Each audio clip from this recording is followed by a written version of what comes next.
আলাইহি সাল্লাম যেভাবে বলছেন, কবর, কবর বলতে বাড়ির পাশের কবর নয়, কবর বলতে একটা সময়। আরেকটা কথা এখানে বলে রাখি, কবরে মানুষ কতদিন থাকবে? কবরে মানুষ থাকবে বাসর রাতে যতটুকু সময় থাকে। তো আব্দুর রাজ্জাক সাহেব, কথা কি ভুল হলো নাকি? ভালো করে বুঝিয়ে বলেন তো। কবরে থাকার সময় সীমা কতটুকু? ভালো মানুষের জন্য বাসর রাতের সমান, আর খারাপ মানুষের জন্য কতদিন তা আল্লাহ ভালো জানে। প্রশ্নের উত্তর যখন ঠিক হয়ে যাবে, তখন যারা এসে জিজ্ঞাসা করছেন তারা বলবেন, নমকা নামতিলা রুসলাইকে জহিল্লা আহাব্বা আলী এলাই, তুমি ঘুমিয়ে যাও বাসর রাতের ঘুমানোর মতো, যাকে কেউ জাগাবে না তার নিজ স্ত্রী ছাড়া। তুমি ঘুমিয়ে যাও বাসর রাতের ঘুমানোর মতো, যাকে কেউ জাগাবে না নিজ স্ত্রী ছাড়া। তারপরে যখন ঘুম থেকে উঠবে তখনও মনে করো, ইন্নালিল্লাহ, এখনই তো ঘুমাইলাম, এত তাড়াতাড়ি ঘুম থেকে আমাকে উঠালো কেন, মানে বিরক্ত হয়ে যাবে। অথচ 2 কোটি বছর থেকে আছে, 50,000 বছর থেকে আছে, 1 লক্ষ বছর থেকে আছে। ভালো মানুষের কবরের সময়সীমা বাসর রাতের সময়। বাসর রাতটা একটু বুঝিয়ে বলবেন। সেটা আর কি বুঝিয়ে বলবো, এক এক এলাকাতে এক এক রকম হয়। আমাদের দেশে তো আসলো, তারপর মা চাচিরা বাসর ঘর বানায়, তারপরে কনেকে সুন্দর করে সাজায়। হ্যাঁ, সাজাতে হবে, এই কথাই ঠিক, তবে ভাবিরা সাজাবে না। তার নখে নেইল পালিশ দিতে হবে না। নেইল পালিশ দেওয়া ইহুদি খ্রিস্টানদের পতিতালয়ের মেয়েদের বৈশিষ্ট্য। কনেকে সাজাতে হবে, এই কথাই ঠিক। আয়েশা রাদিয়াল্লাহু তাআলা আনহা বলেন, আমি আমার বান্ধবীদের সাথে একদা দোলনায় খেলাচ্ছিলাম। দোলনায় একদিকে আমরা আছি কিছু বান্ধবী, একদিকে কিছু বান্ধবী আছে, একদিক উঁচু হলে একদিক নিচু হয়। আমরা খেলাচ্ছিলাম, আমার মা আমাকে ডাকলেন, আমি দৌড়িয়ে আসলাম। তো আমার গায়ে কিছু ধুলাবালি লেগেছিল, এগুলো আমার মা একটু মুছে দিলেন, দিয়ে নিয়ে গেলেন একটা ঘরে। দেখি সেখানে আনসারীদের মহিলা। ব্যাপারটা বুঝলাম না, ওখানে কেউ নাই, শুধু আনসারীদের মহিলা। আনসারী মহিলারা আমাকে সুন্দরী করে সাজালো। অন্য এক বর্ণনাতে এসেছে, আসমা বিনতে ইয়াজিদ বলছে, কাইয়ামতু আয়েশাতা লিরাসূলিল্লাহ সাল্লাল্লাহু আলাইহি সাল্লাম, আমি আয়েশাকে সুন্দরী করে সাজালাম আল্লাহর নবীর জন্য। কি দিয়ে সাজালেন? যা দিয়ে চলে সবই দিলেন, আসকারা মাস্কারা যা আছে, পাউডার টাউডার যা আছে, তবে নেইল পালিশ নয় আর টিপ নয়। টিপ হচ্ছে হিন্দুদের হিন্দু মেয়েকে বিবাহ করার 10টা পদ্ধতি আছে, তার একটা হলো রাক্ষসী বিবাহ। মেয়ের বাপ বিবাহ দিবে না, ছেলে বিবাহ করবেই। তো জোর করে যদি কপালে টিপ দিতে পারে তাহলে বিবাহ হয়ে গেছে। তো কপালে টিপ দেওয়া প্রথা এসেছে হিন্দুদের পক্ষ থেকে, যার কারণে কোনো মুসলিম মহিলা কপালে টিপ দিতে পাবে না। আর নখে নেইল পালিশ দিতে পাবে না, এই জন্য যে পতিতালয়ের ইহুদি খ্রিস্টানদের পতিতালয়ের মেয়েদের বৈশিষ্ট্য নখে নেইল পালিশ দেওয়া। ইহুদি খ্রিস্টানদের পতিতালয়ের মেয়েদের বৈশিষ্ট্য হচ্ছে নখে নেইল পালিশ দেওয়া। মুসলিম মহিলারা হাতের নখে পায়ের নখে মেহেদি দিবে, জরুরিভাবে দিতেই হবে। সব মহিলাকে দিতে হবে, হাতের নখও দিতে হবে, পায়ের নখও দিতে হবে, দিতেই হবে, জরুরি। পুরুষের দেওয়া হারাম। তো সুন্দরী করে সাজালো আমাকে, তারপর একটা ঘরে নিয়ে গেল। সকাল 8:30-9টার সময় দেখি ঘরে কেউ নেই, শুধু আল্লাহর নবী। বিষয়টা আমি বুঝতে পারলাম না ব্যাপারটা কি। আমার মা আমাকে ভেতরে নিয়ে গিয়ে ছেড়ে বের হয়ে চলে আসলেন।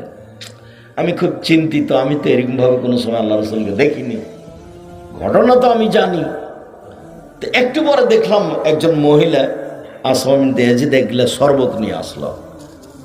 তো নিয়ে এসে আমাকে বলছে, আয়েশা গিলাসটা নাও, রাসূলের হাতে দাও। তো আমি তো লজ্জা পেয়ে গেলাম, আমি তো আল্লাহ রাসূলের হাতে কোনোদিন কিছু দিইনি। তো আমাকে ধমকায় বলছে, দাও রাসূলের হাতে দাও। তো আমি গ্লাসটা এনে আল্লাহ রাসূলের হাতে দিলাম, উনি পান করলেন। তারপরে আমাকে বলছেন আল্লাহ নবী যে তুমিও পান করো। আমি একটু করলাম, তারপর বলছেন যে গ্লাসটা আসমাকে দাও। তারপর আসমাকে দিলাম। তো দেখলাম আসমা ওখানে মুখ লাগিয়ে শরবতটা পান করলো, যেখানে রাসূল সাল্লাল্লাহু আলাইহি ওয়াসাল্লাম মুখ লাগিয়ে শরবতটা পান করলেন। তারপরে এ পর্যন্ত এখানে শেষ। অন্য হাদিসে এখন কি বলতে হবে? অন্য হাদিসে ঢোকে মাথায় হাত দিয়ে দোয়া পড়তে হবে, আল্লাহুম্মা ইন্নী আসআলুকা খাইরাহা ওয়া খাইরা মা জাবালতা আলাইহি ওয়া আউযু বিকা মিন শাররিহা ওয়া শাররি মা জাবালতা আলাইহি। আল্লাহ, এই স্ত্রীর মধ্যে যে কল্যাণ আছে সে কল্যাণ চাচ্ছি, একে যে কল্যাণ দিয়ে সৃষ্টি করা হয়েছে সেটা চাচ্ছি, আর এর ভিতরে যে খারাপ আছে বেঢঙ্গা নীতি বেহায়াই, এটা থেকে তোমার কাছে বাঁচতে চাচ্ছি। যে বেহায়াই দিয়ে বোকামি দিয়ে একে সৃষ্টি করা হয়েছে সেটা থেকে বাঁচতে চাচ্ছি। তারপরেরটা 2 রাকাত সালাত, তারপরে দাম্পত্য জীবন। এটা হলো বাসর রাতের সময়। তো রাত 12টার সময়তে বাসর রাতে গেছে, এদিকে 4টা, 4:30, 5টায় আজান হয়ে গেছে, তাহলে মোটামুটি 4.5 ঘন্টা 5 ঘন্টার সময় হলো বাসর রাতের সময়। এইটুকু হলো ভালো মানুষের কবরে থাকার সময়সীমা। বিচারের মাঠ কতক্ষণ? বিচারের মাঠ হলো 1 ওয়াক্ত ফরজ সালাত আদায় করতে যত সময় লাগে। একজনের বিচারের সময়সীমা হলো, একজন ভালো মানুষের বিচারের সময়সীমা হলো 1 ওয়াক্ত সালাত আদায় করতে যত সময় লাগে। ধরে নি মাগরিব 7 মিনিট, ধরে নি জোহর 7 থেকে 10 মিনিট, এই সময়ের মধ্যে একজন ভালো মানুষের বিচার হয়ে যাবে। আর যদি মানুষটা জালেম হয়, জোর করে জমি দখল করে থাকে, আর যদি দলীয় দাপটে কাউকে জেলে দিয়ে থাকে, দলীয় দাপটে যদি আব্দুর রাজ্জাক বিন ইউসুফের বক্তব্য বন্ধ করে থাকে, একদিন যদি বিচার লেট হয় তাহলে 50,000 বছর, যদি 3 দিন লেট হয় তাহলে 1.5 লক্ষ বছর পরে বিচার হবে। ও নিজেই জানে না বিচার কাকে বলে, বাপও জানে না ঘটনা কি, মাও জানে না ঘটনা কি। দুনিয়াতে এসেছে মা মানে জন্ম দিয়েছে বাচ্চা, তাই মা প্রসব করেছে, তাই ও বাপে বিবাহ দিয়েছে, স্বামীর কাছে গেছে, তাই ও মা হয়ে গেছে। ও তো জানে না বাচ্চা পালন করা কি জিনিস, মা কাকে বলে তার জানা নেই, মা কাকে বলে তার জানা নেই। সম্মানিত দিনী ভাই বোন, মধ্যখানে কথা আসে, এই কথাটা আমি শেষ করে নিয়ে আগে বাড়ি। মা কাকে বলে জানা না। এই ছেলে শোনো, আমি যদি বলি এটা তোমার মা নয়, এটা তোমার খালা, তুমি অস্বীকার করতে পারবে না। কিভাবে আব্দুর রাজ্জাক সাহেব? তোমার প্যান্টটা টাকনুর নিচে আছে। 3 শ্রেণীর মানুষের সাথে আল্লাহ বিচারের মাঠে কথা বলবেন না। তার মধ্যে 1 শ্রেণীর মানুষ যাদের পায়জামা লুঙ্গির টাকনুর নিচে থাকে। বলো তো, তোমার মা এই পায়জামাটা রোজ তোমাকে ধুয়ে দেয়? তোমার পাশে একটা তোমার ভাই আছে ছোট, 7 বছর বয়স, তার প্যান্টটা টাকনুর নিচে আছে, তোমার মা রোজ প্যান্টটা ধুয়ে পরিষ্কার করে শুকিয়ে তার গায়ে দেয়। কই তোমার মার কাছে তো একটু খারাপ লাগে না?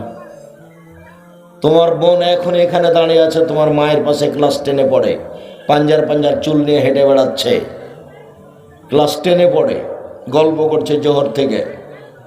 তোমার মা আছে, এই কথা কে বললো না? তোমার মা থাকলে এটাও করতে পারে।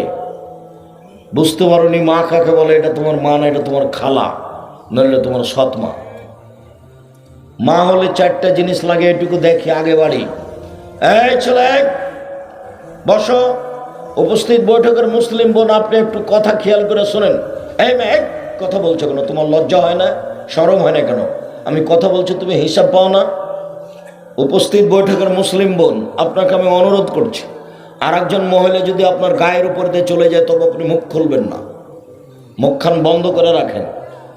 আপনার স্বামী কাপুরুষ, তারই ফাঁকে তো আপনি চিল্লাতে শিখেছেন, ঢং ঢং করে এসেছেন, ডোডো করে আবার ঢং ঢং করে চলে যাবেন। শরমও নাই, লজ্জাও নাই। গল্প করতে করতে আসেন, গল্প করতে করতে চলে গেলেন। আপনার বাপও কাপুরুষ, আপনার স্বামীও কাপুরুষ। আপনার স্বামী একটা ঘৃণিত পুরুষ। স্বামী হলে ক্ষমতা লাগে, চোখ যেভাবে ঘুরে বউ সেভাবে চলে, তার নাম ক্ষমতা। চোখ যেভাবে ঘুরে বউ সেভাবে চলে, তার নাম ক্ষমতা। বউ পালন করলে ক্ষমতা লাগে। আল্লাহ রাসূল বলছেন, ইয়া মাশারা শাবাব মান ইসতাতা মিনকুম বাত ফালা তাজাওয়াজ।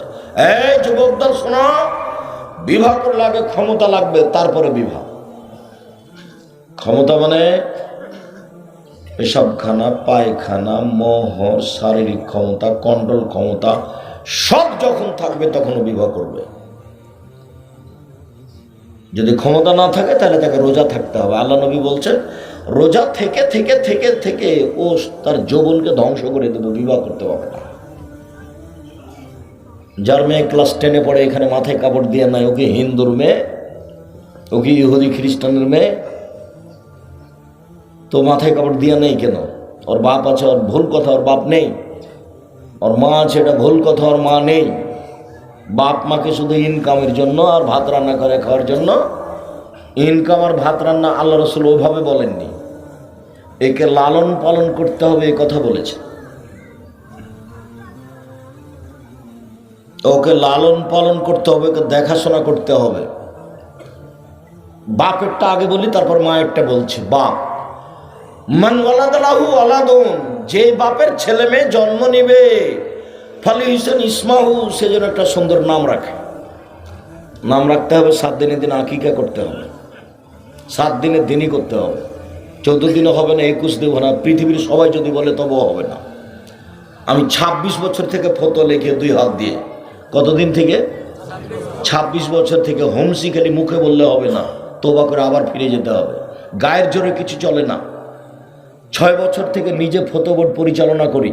আমার সামনে বসে থাকে দেশ বিদেশের বড় বড় বিদ্বান, যাদের বিদেশি শিক্ষক, যাদের এক একজনের বেতন 70-80 হাজার করে, যেগুলো জামিয়া সালাফিয়া ডাঙ্গিপাড়া পাওয়া রাজশাহীতে অবস্থান করেন, যাদের থাকা খাওয়া ভিন্ন। জামিয়া সালাফিয়া শিক্ষক শিক্ষিকাদের বেতন লাগে প্রতি মাসে 30 লক্ষ, প্রতি মাসে 30 লক্ষ বেতন লাগে। জামিয়া সালাফিয়া এদেশের ব্যতিক্রম প্রতিষ্ঠান। এদেশের প্রত্যেকটা আহলে হাদিসের জানের প্রতিষ্ঠান জামিয়া সালাফিয়া। ওটা আগে, তারপর একটা নিজেরটা। সবাইকে খেয়াল করতে হবে, আমার প্রতিষ্ঠান জামিয়া সালাফিয়া, বাড়িটা আমার, তবে আমার যেটা নিজস্ব জানের জান, যেটা জামিয়া সালাফিয়া। এই দেশের বাংলা, ইংরেজি, আরবি উন্নতমানের শিক্ষা দেওয়ার ব্যতিক্রম মাধ্যম জামিয়া সালাফিয়া, যেখানে শহ শহ হাজার হাজার ছেলে মেয়ে পড়াশোনা করে, যেখানে শহ শহ শিক্ষক শিক্ষিকা। ডাঙ্গিপাড়া 26 বিঘে জমির উপরে ছেলে শাখা, আর রূপগঞ্জ নারায়ণগঞ্জে 51 বিঘে জমির উপরে প্রতিষ্ঠান। মার্চের 2-3 সম্মেলন, একদিন যা দেখে আসবেন, ভুল করে এদিকে চলে যাবেন। একটা লোক ব্যাগ বোকচা নিয়ে অনেক দূর যেতে প্রস্তুত, কিন্তু জামিয়া সালাফিয়া দেখেনি। কলকাতায় যে না দেখেছে সে তো মায়ের গর্ভে আছে, জামিয়া সালাফিয়া যে না দেখেছে সে তো মায়ের গর্ভে আছে। এইভাবে নিয়ে যেতে হবে, ওইটা নয়। মৌলানা শেহাবুদ্দিন সুন্নি মারা গেছেন, আন্দোলনের একজন বড় মৌলানা ছিলেন। তিনি একদিন বলছেন, কলকাতা যে না দেখেছে সে তো মায়ের গর্ভে আছে। জামিয়া সালাফিয়া চোখে না দেওয়া পর্যন্ত কিছু ভাবা যাবে না। এদেশের ব্যতিক্রম প্রতিষ্ঠান জামিয়া সালাফিয়া।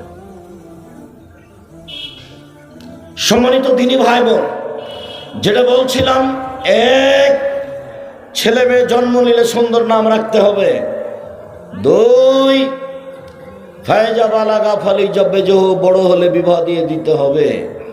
অলিয়তে বহু, 2, তাকে শিষ্টাচার শিখাতে হবে। শিষ্টাচার এটা বাপের কাজ, বিদ্যা শিষ্টাচার শিখাতে হবে। 2, 3, ফায়জা বালাগা ফালি জব্বে জহু, বড় হলে বিবাহ দিয়ে দিতে হবে। ফায়জা বালাগা ফালি জব্বে জহু, যদি বিবাহ না দেয়, সে যদি কোনো পাপ করে, সে পাপ তার বাপের হবে। আমি এই কথা বলিনি, আমি অনুবাদক। এটা হলো বাপ। নাম রাখতে হবে, শিষ্টাচার শিখাতে হবে, বিবাহ দিয়ে দিতে হবে। বাপকে নাম রেখেছে লিটন, এটা বাপ, এটা সুন্দর নাম হলো। ওকে তোবা করতে বলতে আমার বাপ হওয়া ভুল হয়েছে। আমি এই মনে তোবা করিয়া বলিতেছি যে আস্তাগফিরুল্লাহ ওয়া আতুবু ইলাইহি, আমার বাপ হওয়া ভুল হইয়াছে, আমার বাপের নাম, আমার বেটার নাম লিটন। ও নিজে বলুক যে আমার বেটার নাম লিটন, ভালো হয়েছে। কেন বলবো? এটা বাপ নাকি? আপনি মনে কষ্ট, আপনাকে আমি কষ্ট দিতে এসেছি, এমনভাবে আপনাকে কথা বলতে এসেছি, 20 বছর পরে যেন আপনার মনে থাকে যে এখান থেকে যাবে কেটে ছিঁড়ে চলে যাবে। এটা আমি চাচ্ছি, আপনাকে বলতে হবে আমার ছেলের নাম লিটন এবং ভালো নাম, এটা বলতে হবে। নইলে বলতে হবে ভুল হয়েছে আমার। কোন সাহসে আপনি কথা বলেন? আমি আব্দুর রাজ্জাক বিন ইউসুফ, আমার জীবনে আমি কোনোদিন অপ্রয়োজনীয় বাক্য ব্যবহার করিনি 32 বছরে। আব্দুল্লাহ, আব্দুর রহমান, আব্দুর রহিম, আব্দুল হামিদ, আব্দুল গাফফার, আব্দুল সাত্তার, এগুলো নাম। ইউসুফ, ইসমাইল, ইয়াকুব, ইয়াহিয়া, ইদ্রিস নবীগণের নাম। আল্লাহর নবী বলছেন ইব্রাহিম, নবীগণের নাম রাখো, আল্লাহর গুণবাচক নাম রাখো। তো লিটন কোনটা? একটা কাঠ রাখতেন, সেটা ভালো ছিল। কাঠ, আমার ছেলের নাম কাঠ। আল্লাহ রাসূলের কথাটা আবার দেখেন, মান ওয়ালাদালাহু ওয়ালাদুন, কারো যদি ছেলে মেয়ে জন্ম নেই, ফাল ইহসান ইসমাউ, এটা আদেশবাচক শব্দ।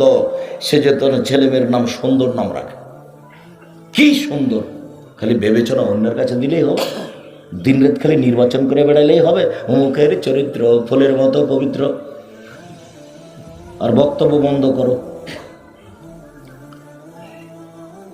2, 3 ওলিয়তেবহু, তাকে শিষ্টাচার শিখাতে হবে। বিদ্যা, চাল চলন, আচরণ, কথাবার্তা, বাপ মাকে দিন রাত দেখতে হবে। বিবাহ দিয়ে দিতে হবে। যে বিবাহ না দেয় তাহলে পাপ তার বাপের হবে। অনুবাদ। এবার মায়ের কাছে চলেন। ছেলে, এক খেয়ালে চেয়ে থাকবা, কথা বলবে না। উপস্থিত বৈঠকের মুসলিম বোন, আপনি একটু লজ্জা করেন, আপনি একটু শরম করেন, আপনি একটু হায়া করেন, আপনি কথা বলা বন্ধ করেন। আপনাকে বলছি, জাবের রাদিয়াল্লাহু তাআলা আনহু বলেন,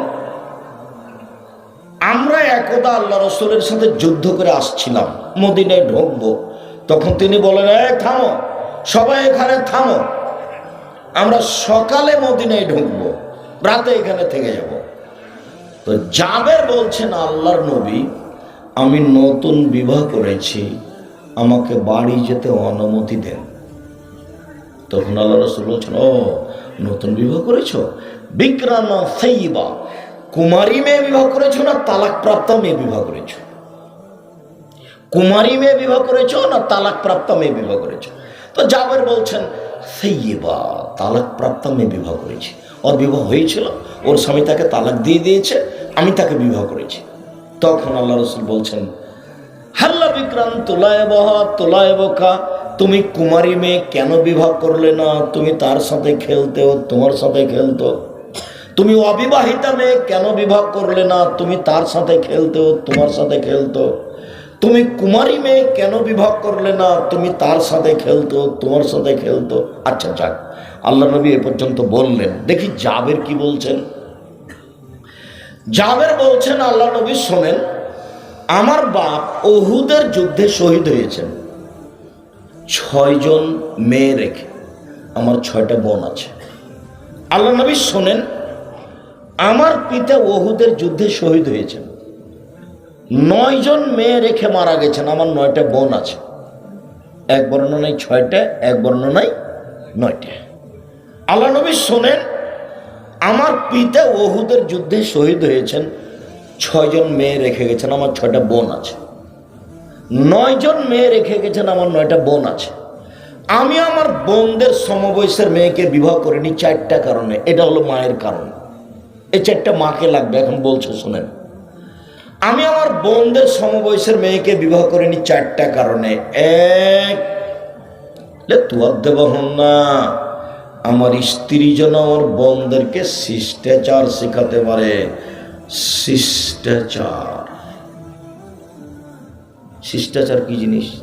আমার জামালপুরে বাড়ি, শিষ্টাচার খাওয়ার জন্য খেতে হয়। শিষ্টাচার বুঝি সুঝি না। শিষ্টাচার, শিষ্টাচার কি জিনিস? আম্মু, জুতা পরার সময় ডান পায়েরটা আগে পরো, খোলার সময়টা বাম পায়েরটা আগে খোলো। শিষ্টাচার। আম্মু, ঘুমানোর সময় ডান কাতে দুয়া পড়ে ঘুমোয়। শিষ্টাচার। আম্মু, মসজিদে ঢোকার সময় ডান পা আগে ঢোকায়, বের হওয়ার সময় বাম পা আগে বের করিও। শিষ্টাচার। আম্মু, মোবাইলে রিং হলে অন করে দিয়ে হ্যালো বলিও না, হ্যালো বলে কুকুরকে ডাকে, বলবে আসসালামু আলাইকুম। শিষ্টাচার। আম্মু, কেউ যদি তোমার কাজ করে দেয় একটু, কেউ যদি তোমাকে 1 গ্লাস পানি দেয়, তাহলে বলিও জাযাকাল্লাহ খার, আল্লাহ তোমাকে উত্তম প্রতিদান করুক। কখনো বলো না থ্যাংক ইউ। ওটাও শিষ্টাচার, এটাও শিষ্টাচার। কখনো থ্যাংক ইউ বলো না, ওটা কিছুই না, ওটা কিছুই না। জাযাকাল্লাহ খায়, তুমি যে 1 গ্লাস পানি দিলে আল্লাহ তার প্রতিদান দান করুক। নিজের কাছে আর রাখলাম না। এই নিয়ে কথা পরে। শিষ্টাচার, আমার স্ত্রী যেন আমার মেয়েদেরকে শিষ্টাচার শেখাতে পারে। 2, ওয়াতুআল্লিমুহুন্না, আমার স্ত্রী যেন আমার বোনদেরকে বিদ্যা শিখাতে পারে। বিদ্যা, বিদ্যা কি জিনিস? আম্মু, সূরা ইখলাস 3 বার পড়লে একবার কোরআন মাজিদ পড়ার সমান নেকি হয়। আম্মু বিছানে শোয়ার সময় দোয়া পড়ে শুও। আম্মু আয়াতুল কুরসি পড়ে শুইবা। আম্মু কোরআন মাজিদে অক্ষর প্রতি 10 নেকি হয়। আম্মু রাতে সূরা মুলক পড়লে কবরের শাস্তি হয় না।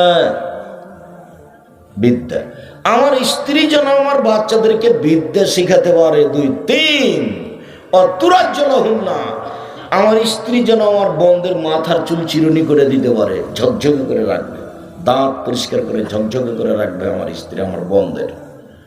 আমার বোনদের মাথার চুলকে ঠিকঠাক করে রাখবে।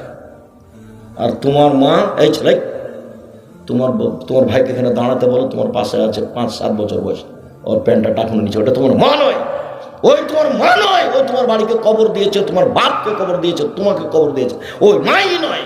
ও তার স্বামীর কাছে গেছে, তাই বাচ্চা হয়ে গেছে। মা কাকে বলে জানে না। আর চোখের সামনে বাচ্চা প্যান্ট টাকুন নিচে পরে থাকে কি করে? কে বলেছে এটা তোমার মা? এটা তোমার খালা, এটা তোমার সৎ মা। কিয়ামত পর্যন্ত সময় থাকলো, তুমি আর তোমার বাপ প্রমাণ করতে পারবে না এটা আমার স্ত্রী। তুমি প্রমাণ করতে পারবে এটা আমার মা। আমি আব্দুর রাজ্জাক বিন ইউসুফ প্রমাণ করে গেলাম এটা তোমার খালা, এটা তোমার সৎ মা।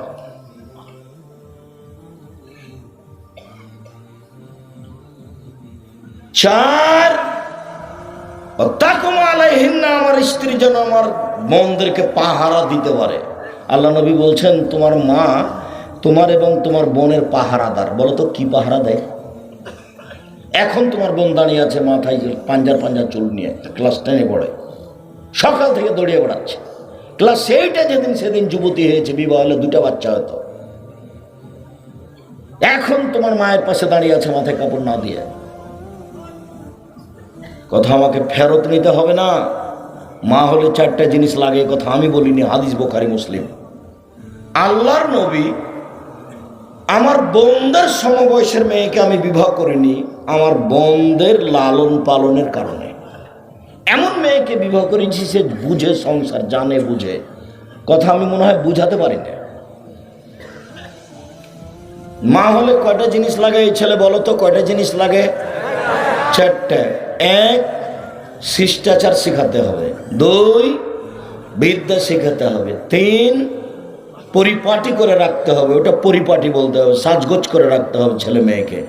4, পাহারা দিতে হবে। অবাক, পাহারা দেওয়া শব্দ আল্লাহ নবী উল্লেখ করেন, পাহারা দিতে হবে। মা হলো পাহারাদার। পাহারাদার কি? গতকালকে মেয়েটা স্কুল থেকে 2টার সময়তে এসেছে, আজকে 2:30 এসেছে। তোমার মা যখন ঢোকে তোমার বোন, তখন তোমার মা ফরজ পড়ে নফল পড়বে, সেজন্য সুন্নাত পড়বে, সেজন্য আল্লাহ আকবার বলছিল। বলতে যাবে আর তোমার বোন এসেছে বলে আসসালামু আলাইকুম আম্মা, আসসালামু আলাইকুম। তোমার মা এখন সুন্নাত পড়তে পাবে না, আগে 30 মিনিট খুঁজে বের করতে হবে। লেট কেন? কথা বুঝাতে পারিনি মনে হয়। ওই সুন্নাত লাগবে না, ওই সুন্নাতের প্রয়োজন নাই, ওটা তো মান বাড়ানোর জন্য, আর এটা আদেশ। 30 মিনিট তাকে খুঁজে বের করতেই হবে। লেট কেন 30 মিনিট? কোথায় আটকেছে, কোথায় কথা বলেছে, কার সাথে কথা বলেছে, প্রত্যেক দিন খাতা পরীক্ষা করতে হবে, খাতায় কি লেখা আছে। মোবাইল তো আশাই করা যায় না, মোবাইল তো বহু খারাপ। মোবাইলে খালি ল্যাংটা মেয়ে নাচে। তোমার মোবাইলও নাচে, তোমার বোনের মোবাইলও নাচে, তোমার বাপের মোবাইলও নাচে। আব্দুল্লাহ সাহেব ওভাবে কষ্ট দিও না, আমার কিছু করার নেই, যেটা নগদ সেটা বলছি, কিছু করার নেই। আল্লাহ নবী বলছেন আমার জীবনে বড় ভয়, আমার উম্মত গোপন পাপে লিপ্ত হবে, এটাই আমার ভয়। আমার জীবনে বড় ভয়। পৃথিবীর মানুষ শুনে রেখো, আমি জাতির উদ্দেশ্যে বলে যাচ্ছি, আমার উম্মত গোপন পাপে লিপ্ত হবে, এটাই আমার ভয়। দিন রাত মোবাইলে জেনা হচ্ছে, দিন রাত গোসলখানাতে গিয়ে জেনা করছে। ছেলে আছে জামালপুরে, মেয়ে আছে লন্ডনে, এখানে জেনা হচ্ছে। সম্মানিত দিনী ভাই বোন, যা আমি বলে গেলাম এখানে তা মনে রাখার জন্য অনুরোধ রইল। এবার একটু বলে রাখি, স্বামী কাকে বলে, মা কাকে বলে বললাম, স্বামী কাকে বলে এটা বলে দিয়ে আগাই। স্বামী কাকে বলে? স্বামী মানে 5টা জিনিস লাগে। স্বামী মানে 5টা জিনিস লাগে। 1, আতে মহতায়ন্তা, যে মানের খাচ্ছ বউকে সে মানের খাওয়াবা। 2 ফাকসু হমাক্তা সায়তা, যে মানের কাপড় পরছ বউকে সে মানের পরাবা। 3 অলা তুকাব্যে, কটু কথা বলবা না। স্ত্রীকে গালি দিতে হয় না, মারতে হয় না, নিন্দা করতে হয় না। মারতে হয় না মানে সবসময় মারতে হয় না, প্রয়োজনে তো মারতে হবেই। তার পরের বাক্যটা দেখেন, 3 নম্বর, কটু কথা বলতে হয় না মানে ওকে আদর করতে হয়, ওকে ঘেরে রাখতে হয়, ওকে ঢেকে রাখতে হয়। ওকে ময়মনসিংহ জেলা অন্তর্গত জামালপুরের মতো করে বাড়িঘর বানাতে হয়। কিভাবে? ওইটা ভিতর বাড়ি, এটা বাহির বাড়ি। বাহির বাড়িতে থাকে রাখাল কিষেন, আর ভিতর বাড়িতে থাকে বউ বেটি, তার নাম জামালপুর। জামালপুর থেকে আগিয়ে যখন যাবে ময়মনসিংহ, তখন বাড়ি ঘর হলো সাতক্ষীরার মতো, ওইদিকে একটা ঘর এদিকে একটা ঘর, মধ্যে গরুর গাড়ির রাস্তা। ওটা আবার কেমন জীবন আমি বুঝতে পারি না। ময়মনসিংহের কোনো বাড়িতে যদি আমি সপরিবারে আসি, তো আমরা মনে করব এটা ট্রেন স্টেশন। ঠিক ময়মনসিংহ এটা সাতক্ষীরার মওলা যখন এসে রাজশাহীতে পর্দার বক্তব্য দিচ্ছে, তখন আমি বলছি আপনার মুখ দিয়ে পর্দার বক্তব্য মানাই না। কেন আব্দুর রাজ্জাক সাহেব? আপনার বাড়ি তো ঘেরা নাই, তো আপনি কি পর্দার বক্তব্য দিবেন? আপনার বই তো ফাঁকা জায়গায় থাকে, মাঠে থাকে। ময়মনসিংহে যান, বাড়ি ঘেরা নাই, এমনিতে পিছনের দিক সবই ফাঁকা, এমনিতে আছে। পশু প্রাণীর মতো জীবন, একেবারেই পশু প্রাণীর মতো জীবন, যাযাবরের মতো, যারা ছয়ের নিচে বসবাস করে। বাড়ি চতুর্দিক ঘেরতে হবে জামালপুরের মতো করে, তারপরে বাড়ি।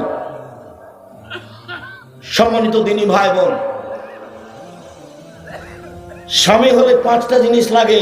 4, কটু কথা বলতে হবে না, ওকে আদর করতে হয়, ওকে ঘেরে রাখতে হয়, ওকে ঢেকে রাখতে হয়। স্ত্রী এমন আদরের, ওরা হচ্ছে বগুড়া সোনাতলা হাটের আদরের মালসা। ওদেরকে আদর করতে হয়, ওদেরকে ঢেকে রাখতে হয়, ওদেরকে গালি দিতে হয় না, মারতে হয় না। এবার চলেন 4 নম্বর কথা, অলা তাজের বলা যে মুখের উপরে মারো না। যেই মুখে মোহাম্মদ সাল্লাল্লাহু আলাইহি সাল্লাম এখনই বললেন কটু কথা বলতে হবে না, সেই মুখে মোহাম্মদ সাল্লাল্লাহু আলাইহি সাল্লাম বলছেন মারলে মুখের উপরে মারো না। আরেকবার বলছেন লা তারফা আসাকা আদামান মিন আহলিক, তোমার পরিবার থেকে শিষ্টাচারের লাঠি উঠিয়ে নিও না। ছেলে মেয়ে আহাল পরিবারকে শিষ্টাচারের লাঠি লাগে। আবার বলছেন আল্লে কাসাকা আলাবাবে, তোমার লাঠিটা তোমার দরজায় ঝুলিয়ে রাখো, স্ত্রী ছেলে মেয়ে যেগুলো দেখে বুঝতে পারে বাবা একটু উলট পালটের লাঠিও। মোহাম্মদ সাল্লাল্লাহু আলাইহি সাল্লাম পৃথিবীতে সবচেয়ে ভদ্র নম্র মানুষ। 5, আল্লাহ তাতরুকা ইল্লা ফিল বাইতে, তুমি তোমার বাড়ি ছাড়া তোমার স্ত্রীকে কোথাও থাকতে দিও না। স্ত্রী চাচির বাড়ি যেতে পারে না, খালার বাড়ি যেতে পারে না, ফুফুর বাড়ি যেতে পারে না, মায়ের বাড়ি যেতে পারে না, জরুরি প্রয়োজন ছাড়া যেতে পারে না। হাটে বাজারে তো বহু দূরের কথা, হাটে বাজারে যাবে কেন? তার স্বামী কি মরে গেছে? তার বেটা কি মরে গেছে? তার কি দেবর নাই? তার কি ভাসুর নাই? তার কি বাপ নাই? তার কি শ্বশুর নাই? ও কি দুনিয়াতে একাই আছে? কেন যাবে হাটে বাজারে? মোহর দিয়েছেন আপনি, আর সারাদিন লোকে মারে ধাক্কা, খারাপ লাগে না? একবার তরকারির লোকটার সামনে দাঁড়াই, একবার চাউলের লোকটার সামনে দাঁড়াই, আর ব্যাগ নিয়ে আপনার বউ হেঁটে বেড়ে, আপনাকে খারাপ লাগে না? আর একবার রিক্সায় উঠে একবার মানুষের সাথে ধাক্কা খাই, কিভাবে সংসার চলে আল্লাহ ভালো জানে। আমাদের যদি এরকম কোনোদিন একদিন ঘটে যায়, তাহলে অজ্ঞান হয়ে যাবো। ইন্না লিল্লাহি ওয়া ইন্না ইলাইহি রাজিউন। স্বামী হলে 5টা জিনিস লাগে। 1, যে মানের খাচ্ছেন সে মানের খাওয়াবেন। 2, যে মানের পড়ছেন সে মানের পড়াবেন। 3, কটু কথা বলবেন না। 4, মুখের উপরে মারবেন না। 5, নিজের বাড়ি ছাড়া কোথাও থাকতে দিবেন না, যেতে দিবেন না, জরুরি ছাড়া কোথাও যাবে না। বিবাহের বাড়িতে যাওয়ার প্রশ্নে আসে না, বিবাহের বাড়ি গেলে স্বামীর সংখ্যা বেশি হয়ে যাবে, অতগুলো প্রশ্ন আসে না। পুরুষের পরিচয়তে বসবাস করেন, 2 দিন আছেন দুনিয়াতে, চলে যাওয়ার জন্য আছি, আজ হোক আর কাল হোক। যেহেতু চলে যাওয়ার জন্য আছি, তাহলে অস্থায়ী আছি। আল্লাহ রাসূল বলছেন কোন ফিল দুনিয়া কান্নাকা গরীব ও আবির সাবিল উদ্দ নাফসাক মিন আহলিল কবরে। পৃথিবীর মানুষ যতক্ষণ দুনিয়াতে আছো, ততক্ষণ নিজেকে পথিক মনে করো। পথিক, রাস্তায় চলছে একটা লোক, চলতে চলতে একটু ক্লান্ত হয়েছে, তো গাছের ছায়া দাঁড়িয়েছে, তো গাছের ছায়া ও লোকটা থেকে যাবে না একটু পরে চলে যাবে? একটু পরে চলে যাবে। তো যতক্ষণ আপনি থাকলেন ততক্ষণ আমি আর আপনি দুনিয়াতে। বোঝা গেল না কথা? মনে হয় আপনি চলছিলেন, চলতে চলতে ক্লান্ত হয়েছেন, রাস্তা একটা গাছের নিচে ছায়াতে দাঁড়িয়েছেন। বলেন তো এখানে থেকে যাবেন না একটু পরে চলে যাবেন? তো এইখানে থাকা যতটুকু, আমার আর আপনার দুনিয়াতে থাকা ততটুকু। আর আমি হচ্ছি আর আপনি হচ্ছেন এই যে লোকটা যাচ্ছে। হাদিস বুখারী মুসলিম। কুন ফি দুনিয়া কান্নাকা গরীব আও আবরুস সাবিল। তুমি একজন অপরিচিত মানুষ, আর নাহলে তুমি পথিক। তুমি একজন অপরিচিত মানুষ, নাহলে তুমি একজন পথিক। তোমাকে কেউ চিনে না, তুমি এমনিতে দুনিয়া আছো। আর যদি কেউ দেখায় এই তো এই সেদিন যেন কোথায় ওই নেতৃত্ব স্থানীয় লোকগুলো একজনের এত প্রশংসা করলো, তা আমারও একটু লম্বা প্রশংসা করলো। তখন আমি আমার কথা বললাম, আমার নাম আব্দুর রাজ্জাক আর আমার বাপের নাম ইউসুফ, অন্য কিছু লাগে না আমার। আর আল্লাহ রসুল বললেন যে কেউ যদি কারো মুখের সামনে প্রশংসা করে তাহলে দুই দিকে দুটা বলেছেন, যে করছে ওর মুখের উপরে মারো, মাটি ধর মুখখানকে করে দাও। যে প্রশংসা করছে বলছে মানে কি অমুক নেতা এত এই সেই কি যে করেছে, সারা পৃথিবী দখল করেছে। আল্লাহ রসুল বলছেন যে প্রশংসা করছে তার মুখের উপরে মাটি মারো। আবার বলছেন যে যার প্রশংসা করা হলো তাকে একবার ধ্বংস করে দেওয়া হলো, তার পিঠের দাড়ি ভেঙে দেওয়া হয়েছে, তার গলা কেটে দেওয়া হয়েছে। তার মানে ওর ভিতরে যদি এখন একটু অহংকার হয়ে যায় তাহলে জাহান্নাম চলে গেছে। হ্যাঁ, তাহলে তো আমি খুব ভালো, সবাই তো আমার প্রশংসা করছে, তাহলে জাহান্নামে চলে গেছে। দুই দিকে আল্লাহ রাসূল বলেছেন। সম্মানিত দিনী ভাই বোন, জরুরি কথা আপনার সাথে এটুকুই থাকলো, পরিবারের উপরে খুব শক্ত হয়ে জীবিকা নির্বাহ করেন। জান্নাত অপেক্ষা করুক, জাহান্নাম নয়। 3 শ্রেণীর মানুষ জান্নাতে যাবে না। এক, মদমিনুল খাম, নিয়মিত যারা বিড়ি, তামাক, জর্দা, সিগারেট, গুল, নেশাদার দ্রব্য খায়, পান করে, তারা জান্নাতে যাবে না। 2, ওর রাজলাত মিনান নিসায়ে, পুরুষের বেশধারী নারী, যারা পুরুষের জুতা স্যান্ডেল পরে, যারা পুরুষের শার্ট প্যান্ট পরে, যারা পুরুষের পোশাক পরে, তারা জান্নাতে যাবে না। 3, দায়ুস, আপনি। আব্দুর রাজ্জাক সাহেব, আমি মানে? হ্যাঁ আপনি। কিভাবে? আল্লাহ রাসূল বলছেন আল্লাযী ইকিরু ফি আহলিল খাবাসা, যে তার বাড়িতে বেহায়াইর সুযোগ দিয়েছে সে দায়ুস, ও জান্নাতে যাবে না। দায়ুস। আপনি তো ভালো বুঝেন আপনার মেয়ের অবস্থা, আপনি ভালো বুঝেন আপনার স্ত্রীর অবস্থা, কাজেই কি করবেন এভাবে বেঁচে থেকে? শক্ত হাতে জীবিকা নির্বাহ করার চেষ্টা করেন। আমার অনুরোধ থাকলো, সম্মানিত দিনী ভাই বোন, কবর যত কঠিন, কিয়ামত তার চেয়ে অনেক বেশি কঠিন। কিয়ামত যত কঠিন, জাহান্নাম তার চেয়ে অনেক অনেক অনেক বেশি কঠিন। জাহান্নাম, জাহান্নামের পরিচয় এক খেয়ালে চেয়ে থাকবেন। ইন্না জাহান্নামা কানাত মিরসাদা, নিশ্চয় জাহান্নাম মানুষকে ধরার জন্য ওঁত পেতে বসে আছে। ওঁত পেতে বসে থাকে শত্রু। জাহান্নাম আমাদেরকে ধরার জন্য ওঁত পেতে বসে আছে, এ কথা আল্লাহ বলছে।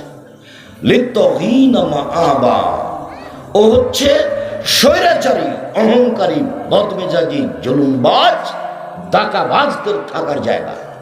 স্বৈরাচারী, স্বেচ্ছাচারী, অহংকারী, জুলুমবাজ, এদের থাকার জায়গা হলো জাহান্নাম। মহান আল্লাহ বলেন, কাল্লা লায়ুমবাদান্না ফিল হুতামা, অবশ্যই অবশ্যই তাকে, কখনো নহে, অবশ্যই অবশ্যই তাকে চূর্ণ বিচূর্ণকারী হোতামা নামক জাহান্নামে নিক্ষেপ করা হবে। ওমা আদরাকা মাল হুতামা, মুহাম্মদ সাল্লাল্লাহু আলাইহি সাল্লাম, আপনি কি হোতামা নামক জাহান্নামের পরিচয় বলতে পারেন? আপনি কি জানেন হোতামা নামক জাহান্নাম কাকে বলে? আমি বলি, নারুল্লাহিল মুকাদা, তা হচ্ছে জ্বলন্ত উত্তপ্ত আগুন। জাহান্নাম বলতে আগুনের টুকরা, জাহান্নাম বলতে এক খণ্ড আগুন। মহান আল্লাহ বলেন, ফাআম্মা মান সাকুলাত ফাআম্মা মান খাফফাত মাওয়াজিনু, যার নেকির পাল্লা হালকা হবে, পাপের পাল্লা ভারী হবে। ফাউম্মুহু হাবিয়া, তার থাকার জায়গা হবে অতীব গভীর গহ্বর হাবিয়া নামক জাহান্নাম। আমাদরাকা মা হে, মুহাম্মদ সাল্লাল্লাহু আলাইহি সাল্লাম আপনি কি বলতে পারেন হাবিয়া নামক জাহান্নামটি কি? হাবিয়া নামক জাহান্নামের পরিচয় আপনার জানা আছে? আমি বলি, নারুন হামিয়া, তা হচ্ছে জ্বলন্ত উত্তপ্ত আগুন। এ দেখেন, জাহান্নাম বলতে আগুনের টুকরা। এই বাচ্চা, বসো। ওই বাচ্চাটা দাঁড়াচ্ছে কেন? খেয়াল করে থাকেন। আমাকে দয়া করে কেউ প্রয়োজন দেখাবেন না। আমি তো এখান থেকে গিয়ে ক্লাস নেব ইনশাআল্লাহ। আমার শুরু জীবন থেকে আমি 6-7 পিরিয়ড পড়াই। একবারে 88 আগস্টের 20 তারিখ রোজ বুধবার বিকাল 3টে থেকে আমি শিক্ষক। আমি প্রতিষ্ঠান পরিচালনা করা ওটা আমার কাজ পরে, শিক্ষকতা করার কাজটা আমার আগে, বক্তব্য দেওয়াটা কাজ আমার পরে, বই পুস্তক লেখা কাজটা পরে। আমার জীবনে আমি যেটা বাছাই করে নিয়েছি সেটা শিক্ষকতা করা, আমি পড়াই। ফতোয়া লেখা কাজটা আমার পরে। আপনাকে বলছি আমি 26 বছর থেকে ফতোয়া লিখি। 6 বছর থেকে আমি ফতোয়া বোর্ড নিজে পরিচালনা করি। 34 বছর থেকে আমি শিক্ষকতা করি। প্রথম থেকে আমি বুখারী মুসলিম পড়াই। আমার জীবনটা শিক্ষকতার সাথে জড়িয়ে আছে। এটা আমি পছন্দ করি, ভালোবাসি। আমি ক্লাস নেব ইনশাল্লাহ ঢাকায় গিয়ে, রূপগঞ্জে। কাজে আপনি আমাকে আপনার কষ্ট ব্যথা দেখে প্রয়োজন দেখাবেন না দয়া করে কিছুক্ষণ সময়। সাউসলিহে সাকার, অচিরে আমি তাকে সাকার নামক জাহান্নামে নিক্ষেপ করব। আমাদরাকা মা সাকার, মুহাম্মদ সাল্লাল্লাহু আলাইহি ওয়াসাল্লাম আপনি বলতে পারেন সাকার নামক জাহান্নামটি কি? আপনার কি তার পরিচয় জানা আছে? আমি বলি, লা তুবকি ওয়ালা তাজার। সাকার এমন একটি জাহান্নাম, যে জাহান্নাম মানুষকে ছাড়বেও না, যে জাহান্নাম মানুষকে মারবেও না, যেখানে মানুষ মরেও না, যেখানে মানুষ বাঁচেও না, তার নাম জাহান্নাম। তাহলে কেমন জীবন হলো?